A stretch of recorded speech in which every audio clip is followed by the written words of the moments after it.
नमस्कार। कैसे आप सभी लोग। तो आज भी आप सभी के लिए एक बहुत ही महत्वपूर्ण सेशन लेकर आया हूं और इस सेशन के अंतर्गत 17वीं बीपीएससी को ध्यान में रखते हुए कौन कौन से महत्वपूर्ण पुस्तकें हैं जिसको आधार बनाते हुए आप अपने तैयारी को परिपूर्ण कर सकते हैं, इनकी लिस्टिंग लेकर मैं आप सभी के समक्ष उपस्थित हो चुका हूं। इससे पहले मैंने एक वीडियो जारी की है जिसमें 17वीं बीपीएससी को ध्यान में रखते हुए क्या सिलेबस हो सकती है, उनकी मैंने वीडियो जारी की है। उसका लिंक जो है डिस्क्रिप्शन बॉक्स में दे दूंगा। आप सभी जो भी अभी तक उस वीडियो को नहीं देखे हैं देख लीजिएगा। पूरा सिलेबस, पूरा पैटर्न जो है आप सभी को अच्छे से समझ में आ जाएगा। सिलेबस समझने के पश्चात दूसरी हमारी शर्त हो जाती है कि इसके लिए कौन कौन सा बेस्ट बुक है जिसका आधार बनाते हुए हम तैयारी कर सकते हैं। तो आइए हम देरी ना करते हुए पूरे बुक की लिस्ट देखते हैं कि आखिर बीपीएससी की तैयारी करनी है तो इसके लिए कौन कौन से बुक जो है हमारे लिए महत्वपूर्ण हो सकते हैं। तो बुक की अगर हम बात करें, हम ध्यान रखेंगे दो चीजें, है ना। अगर हम बात करें बीपीएससी की, और बीपीएससी में भी हम बात करने वाले हैं किसकी, तो 17वीं के लिए, ठीक है। जो हमारा 17वीं बीपीएससी होने वाला है, डेट सबको पता ही है। प्रीलिम्स जो होगा वो 30 सितंबर को होना है और मेंस जो है वो जनवरी के पहले सप्ताह में आपकी शुरुआत हो जाएगी। ये पहले से बीपीएससी के द्वारा तय कर दिया गया। चेयरपर्सन जो है बीपीएससी के, उन्होंने ये बात अनाउंसमेंट भी कर दी है। अब यहां पर देखें कि बुक अगर हमें देखना है तो किस आधार पर देखेंगे। तो एक तो हम देखेंगे यहां पर प्रीलिम्स, है ना, क्योंकि हमें सबसे पहला एग्जाम जो है प्रीलिम्स ही देना है और दूसरा जो है वो है हमारा मेंस, ठीक है। तो दोनों को ध्यान में रखते हुए, और ये जो मैं बुक लिस्ट बता रहा हूं, हाल ही में जो हमारा प्रीलिम्स और मेंस एग्जाम हुआ है, इन सभी को ध्यान में रखते हुए मैंने ये बुक लिस्ट बनाई हुई है जहां से लगभग आपके हर एक टॉपिक कवर होते हैं जो आपके एग्जाम में पूछे गए हैं। तो आइए इन दोनों को ध्यान में रखते हुए बुकों की लिस्ट को मैं सजेस्ट करता हूं। अगर आपको अच्छा लगे तो उस बुक को बेस बनाकर आप अपनी तैयारी कर सकते हैं, लेकिन ध्यान रखेंगे कि बुक से कभी भी आपकी तैयारी नहीं होने वाली। बुक को बस हमें बेस बनाना है। जो भी अपना नोट्स हम बनाएंगे ना, अपनी जो मेहनत करेंगे वही हमें सफलता दिलवाएगी। कोई पुस्तक सफलता नहीं दिलवाएगी। पुस्तक तो आप कितना भी खरीद के रख ले, लेकिन उसको बस बेस बनाना है, वहां से डेटा को कलेक्ट करना है, लेकिन नोट्स अपने बनाने हैं एग्जाम के पैटर्न के आधार पर, ठीक है। तो यहां देखिए प्रीलिम्स और मेंस की लगभग सिलेबस जो है हमारी समान है।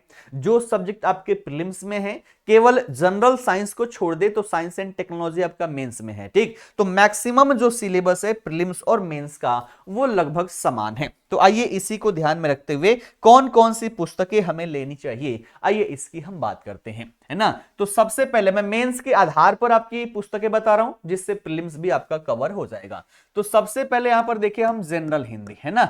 जनरल हिंदी जो है, जनरल हिंदी एक ये बस क्वालिफाइंग मार्क्स का है, 30 नंबर हमें इसमें लाना है। तो कोई भी आप यहां पर व्याकरण पढ़ लीजिए, कोई भी व्याकरण ले लीजिए, व्याकरण की पुस्तक, इसके माध्यम से इजीली आप इसमें 50-60 नंबर 80 नंबर स्कोर कर पाएंगे, ठीक है। तो इसके लिए किसी मैं पब्लिशर्स का नाम यहां पर नहीं ले रहा, ठीक। उसके बाद दूसरा जो हमारा पेपर है ना, ये है हमारा जीएस पेपर 1, ठीक है। जीएस पेपर 1, और जीएस पेपर 1 के अंतर्गत 3 सेक्शन है। पहला सेक्शन जो है वो है हमारा हिस्ट्री वाला, ठीक है। पहला चैप्टर जो है वो हमारा हिस्ट्री वाला है जिसमें भारत की संस्कृति, है ना, आर्ट एंड कल्चर, और साथ ही साथ जो हमारे भारत का आधुनिक इतिहास से यहां से प्रश्न पूछे जाते हैं। तो हिस्ट्री के लिए एक तो आप यहां पर एनसीईआरटी कर सकते हैं, है ना, एनसीईआरटी हो गया। और इसके साथ साथ देखें तो आधुनिक भारत के लिए आप यहां पर स्पेक्ट्रम है, स्पेक्ट्रम को कर सकते हैं। मैक्सिमम चीजें जो है यहां पर देखने को मिल जाती है। अब हिस्ट्री में 3 सेक्शन है, कौन कौन सा, तो एक तो हो गया आपका एंशिएंट, दूसरा हो गया मेडाइवल और तीसरा हो गया मॉडर्न। तो तीनों सेक्शन की बात करें तो ये केवल आपके प्रीलिम्स में एग्जाम पूछे जाएंगे, है ना, प्रीलिम्स में एग्जाम पूछे जाएंगे तीनों सेक्शन से। और इन तीनों सेक्शन के लिए एनसीईआरटी जो है वो आपकी काफी है, इसके लिए अलग से कोई भी पुस्तक नहीं पढ़नी। अगर एनसीईआरटी नहीं मिल रहा तो ओरिएंट ब्लैक स्वान का जो आपकी यहां पर एंशिएंट, मेडाइवल और मॉडर्न की पुस्तकें हैं वो एनसीईआरटी का ही रूप है। सब कुछ एनसीईआरटी है, बस पब्लिशर्स बदल चुका है। तो ओरिएंट ब्लैक स्वान का आप ले सकते हैं, अन्यथा की स्थिति में एनसीईआरटी कर लीजिए। और मेंस के लिए थोड़ा सा एनसीईआरटी के साथ साथ आप स्पेक्ट्रम का सहारा यहां पर ले सकते हैं, मैक्सिमम चीजें जो है आपकी यहां पर कवर होगी, है ना। उसके बाद पेपर 1 के अंतर्गत दूसरा जो हमारा सेक्शन है वो है हमारा करेंट अफेयर का। और करेंट अफेयर की बात करें तो इसके लिए कोई पुस्तक काम में नहीं आना है, इसके लिए थोड़ा सा इंटरनेशनल रिलेशन के बारे में जानकारी होनी चाहिए, और साथ ही साथ जो भी हमारे न्यूज़पेपर है इस न्यूज़पेपर का एडिटोरियल सेक्शन जो है, एडिटोरियल सेक्शन पर हमें कमांड यहां पर बनाना पड़ेगा।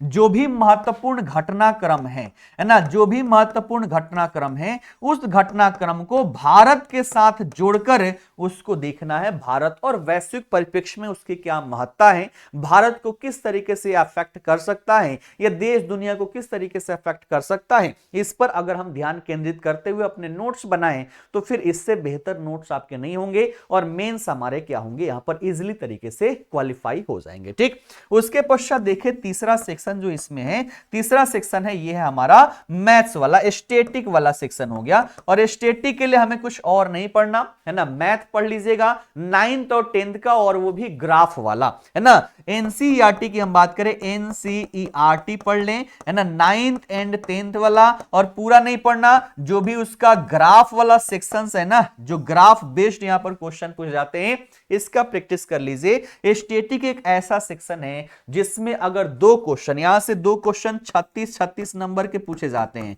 है ना, अर्थात 72 नंबर, और 72 में टोटल 72 नंबर आप ला सकते हैं, इसमें एक भी नंबर कटने वाला नहीं है। तो मेरिट लिस्ट में आप कहां रहेंगे उसमें इसकी महत्वपूर्ण भूमिका रहती है। तो आशा करता हूं जीएस पेपर 1 जो है आप सभी को अच्छे से समझ में आ गया होगा कि इसके लिए आप क्या क्या यहां पर अपनी रणनीति अपना सकते हैं, कौन कौन पुस्तकों का सहारा ले सकते हैं। न्यूज़पेपर में एडिटोरियल आपको पढ़ना थोड़ा सा अनिवार्य हो जाता है क्योंकि मेंस की विषय वस्तु है, केवल घटनाक्रम पढ़ने से नहीं होगा, प्रीलिम्स हो जाएगा, मेंस हमारा नहीं हो पाएगा। ठीक, तो आशा करता हूं जीएस पेपर 1 आप सभी को अच्छे से समझ में आ गया होगा। आइए बात करें हम यहां पर जीएस पेपर 2 की, है ना। जीएस पेपर 2 की भी बात करें तो यहां पर भी आपके 3 सेक्शन है। पहला सेक्शन जो है वो है आपकी पॉलिटी वाली, है ना, राज व्यवस्था वाली है। और पॉलिटी के लिए आप कुछ भी मत पढ़िए, सारे के सारे क्वेश्चन जो है वो आपके एम लक्ष्मीकांत से हो जाते हैं। ठीक है, तो एम लक्ष्मीकांत की पुस्तक जो है इसका सहारा लीजिए, है ना। साथ ही साथ देखें तो प्रीलिम्स के पॉइंट ऑफ व्यू से हमारा जो बेयर एक्ट है, द्विभाषी बेयर एक्ट, इसका सहारा लीजिए, एम लक्ष्मीकांत का सहारा लीजिए। ये दो पुस्तकें जो है महत्वपूर्ण है, अगर पढ़ लेते हैं तो पॉलिटी के लगभग सारे क्वेश्चन जो है वो आप कर पाएंगे। लेकिन मैं पहले बता दूं कि सिलेबस में पहले ही लिखा हुआ है कि जो भी आप पढ़े, चाहे पॉलिटी पढ़े, हिस्ट्री पढ़े, ये सब के सब बिहार के विशेष संदर्भ में पढ़ना है। तो अलग से बिहार राज्य विशेष की भी पुस्तक बताने वाला हूं, क्योंकि बिना बिहार राज्य विशेष के किए हुए हम परिपूर्णता के साथ वीपीएससी के लिए ना पॉलिटी कर पाएंगे, ना ज्योग्राफी कर पाएंगे, ना अर्थव्यवस्था कर पाएंगे, ना साइंस एंड टेक्नोलॉजी, और ना ही इतिहास हम यहां पर कर पाएंगे। तो हमें बिहार राज्य विशेष के विशेष संदर्भ में हमें पढ़ते हुए चलना है। लेकिन पहले बिहार राज्य विशेष पर जाने से पहले ये सारे समझ लिए कौन कौन सी पुस्तकें हमारे लिए इंपॉर्टेंट है। वहीं बात करें जीएस पेपर 2 में तो इसका दूसरा सेक्शन जो है इसमें दो सब्जेक्ट है, एक हो गया हमारा ज्योग्राफी, है ना, एक हमारा ज्योग्राफी हो गया, और दूसरा जो है ये हो गया इकोनॉमिक्स, है ना, इकोनॉमिक्स। इन दो सेक्शन से आपके यहां पर प्रश्न पूछे जाते हैं, है ना। ज्योग्राफी के लिए आप एनसीईआरटी को बेस बना सकते हैं, एडवांस पढ़ना चाहते हैं तो माजिद हुसैन की पुस्तक जो है ना, माजिद हुसैन की पुस्तक जो है महत्वपूर्ण है। और इकोनॉमिक्स के लिए आप यहां पर, है ना, एनसीईआरटी 11-12 का पढ़ना ही पढ़ना है। साथ ही साथ अगर आप एडवांस पढ़ना चाहते हैं तो इसके लिए आपको रमेश सिंह का बुक मैं प्रेफर करूंगा।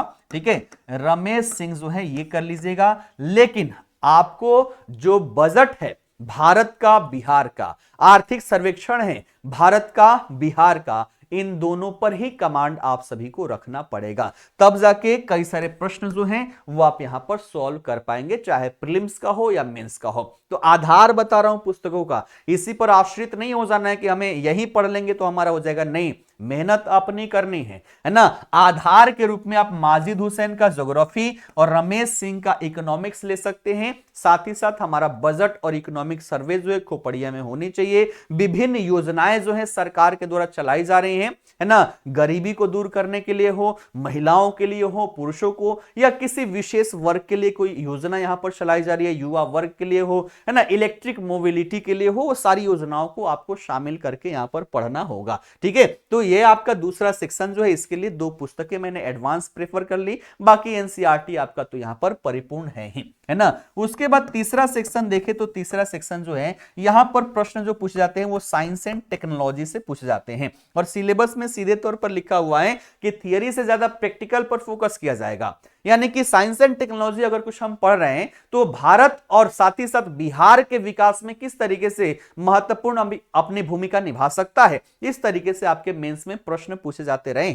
साइंस एंड टेक्नोलॉजी की बात कर लें, है ना, तो दृष्टि पब्लिकेशन का या फिर एमसी ग्रा हिल पब्लिकेशन का आप ले सकते हैं, है ना, बेस के रूप में इन पुस्तकों का प्रयोग कर सकते हैं। लेकिन प्रश्न जो है, प्रश्न वही पूछे गए हैं जो कहीं ना कहीं हाईलाइटेड रहा हो, न्यूज से रिलेटेड रहा हो। तो जो भी आपके न्यूज यहां पर रहे हैं, हाईलाइटेड रहे हैं, इन सभी पर ध्यान रखते हुए इन पुस्तकों से डेटा कलेक्ट करें, अपने नोट्स बनाएं, बार बार प्रैक्टिस करें मेंस आंसर राइटिंग करने का। आपका मेंस जो है बहुत बढ़िया यहां पर जाने वाला है। ठीक है, तो साइंस एंड टेक्नोलॉजी का, है ना, एक तो दृष्टि पब्लिकेशन का ले सकते हैं, उसका भी पुस्तक जो है बढ़िया है, सब कुछ इसमें दिया गया है। और इससे थोड़ा सा और ज्यादा डिटेल चाहिए तो एमसी ग्राहिल की है ना, उसकी आप यहां पर ले सकते हैं, उसका प्रयोग आप लोग कर सकते हैं। तो आशा करता हूं जीएस पेपर 2 जो है, जीएस पेपर 2 के अंतर्गत कौन कौन सी पुस्तकें हमें लेनी चाहिए, किसको आधार बनाकर अपना नोट्स बनाना चाहिए, अपनी तैयारी करनी चाहिए, यह भी आपको अच्छे से समझ में आ गई होगी। उसके बाद अगला जो हमारा पेपर हो जाता है वो हो जाता है ऑप्शनल का।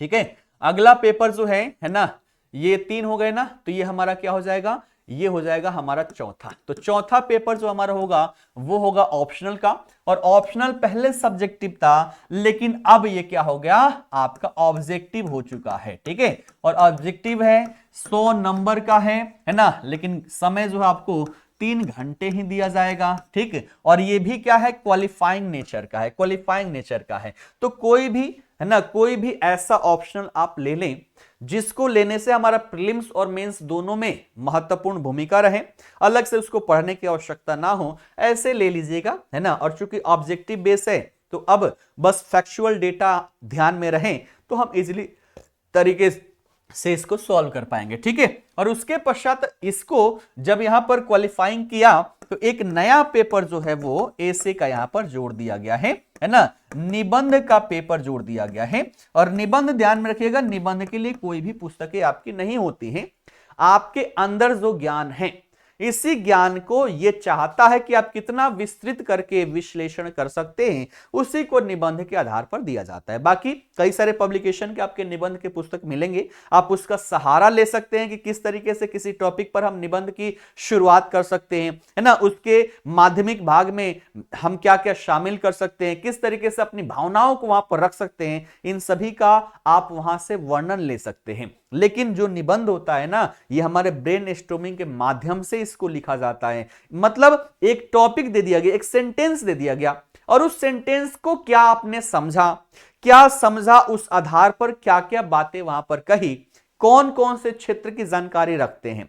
जैसे एक सामान्य व्यक्ति और एक देखा जाए तो कोई अधिकारी, दोनों की सोच में क्या अंतर होती है, ये आपको यहां पर दिखाना पड़ जाता है। जैसे आप किसी भी विषय वस्तु पर सोचेंगे, है ना, तो उसके सारे एस्पेक्ट को ध्यान में रखते हुए सोचेंगे कि पॉलिटिकल एस्पेक्ट क्या होगा, है ना, इकोनॉमिकल क्या होगा, ठीक है, देखा जाए तो सोशल क्या होगा। तो विभिन्न एस्पेक्ट्स जो है इन सभी को शामिल करते हुए तो यहां पर स्टेटमेंट आपको दिए जाएंगे, और 3 निबंध हमें लिखना है। जैसे 3 सेक्शन हमारा जीएस पेपर 1 जीएस पेपर 2 में, वैसे ही इसके तहत भी 3 सेक्शन बना दिए गए हैं। 3 सेक्शन में कुछ आपके वहां पर स्टेटमेंट दिए होंगे, उसमें से कोई भी एक उठाकर आपको वहां पर निबंध लिख देना है, 3 निबंध लिखना है। और ये तब हो पाएगा जब हम ज्यादा से ज्यादा इसको प्रैक्टिस करें, है ना। तो ज्यादा से ज्यादा इसको हम प्रैक्टिस करेंगे, प्रैक्टिस करने से हम इसमें भी परफेक्ट हो जाएंगे। ठीक है, तो इसके लिए मैं यहां पर कोई बुक नहीं सजेस्ट करूंगा, लेकिन अगर चाहते हैं तो दृष्टि पब्लिकेशन में निशान सिंह जो है ना, निशान जैन जो है, जो आईएएस रहे हैं,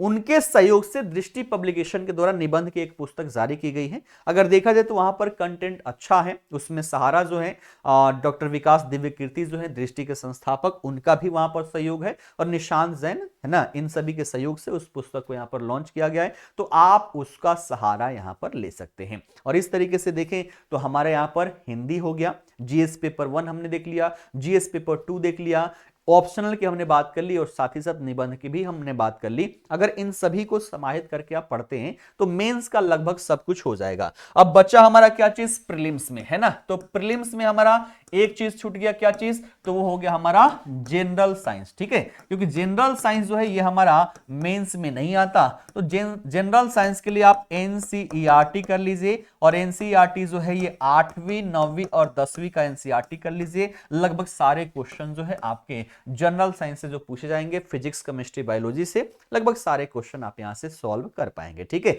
और बाकी सब कुछ है वो तो हमने यहां पर रिकॉल कर लिया। तो आशा करता हूं सारी पुस्तकों की लिस्टिंग मैंने बता दी, इसको आधार बनाते हुए आप तैयारी कीजिए, बहुत बेहतरीन तरीके से तैयारी होगी, आपको कहीं किसी और चीज की सहारा नहीं लेनी पड़ेगी। बस शर्त यह होगा कि आपको ज्यादा से ज्यादा मेहनत करना पड़ेगा, क्योंकि मेहनत जो जितना ज्यादा करेगा सफलता उतनी ही जल्दी उसको प्राप्त होने वाली है, ठीक है। तो यहीं पर सेशन को समाप्त करते हैं, मिलेंगे फिर ऐसे ही इंटरेस्टिंग सेशन के साथ।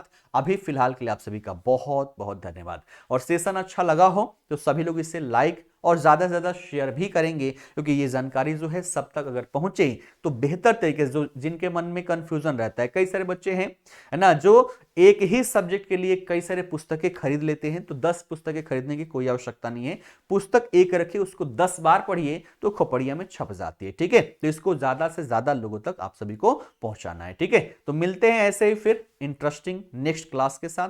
फिलहाल के लिए आप सभी का बहुत बहुत धन्यवाद।